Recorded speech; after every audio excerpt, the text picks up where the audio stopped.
আজকে কথা বলবো তৌকির ইসলামের নতুন ফিচার সিনেমা দেলোপি নিয়ে। দেলোপির একটা বড় শক্তি হলো এর কাস্টিং। পরিচালক বেশিরভাগ ক্ষেত্রেই নন প্রফেশনাল এবং থিয়েটার অ্যাক্টর দিয়ে কাজ করিয়েছেন, যেটা এই সিনেমাটার রিয়েলিজমকে অনেক গুণ বাড়িয়ে দিয়েছে। চেয়ারম্যান চরিত্রে যে জাকির হোসেন অভিনয় করেছে তা এক কথায় চমৎকার।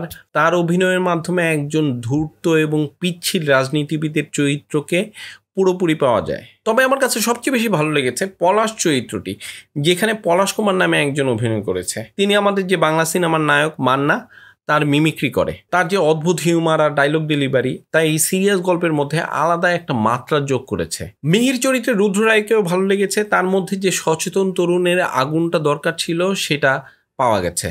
তবে আমার কাছে পার্থ আর নূপুরের ক্যারেক্টারের যে কেমিস্ট্রি সেটা একটু দুর্বল মনে হয়েছে। তাদের যে প্রেমের গল্পটা সেটা শ্রেণী বৈষম্যের বিপরীতে দাঁড়িয়ে একটা চিরন্তন প্রেমের গল্প বলেছে, কিন্তু তাদের অভিনয়ের ভেতর দিয়ে যেই গভীরতা এবং আকুতি সেটা পাওয়া যায় নাই। হয়তো এই জায়গাটা আরেকটু ভালো করার সুযোগ ছিল।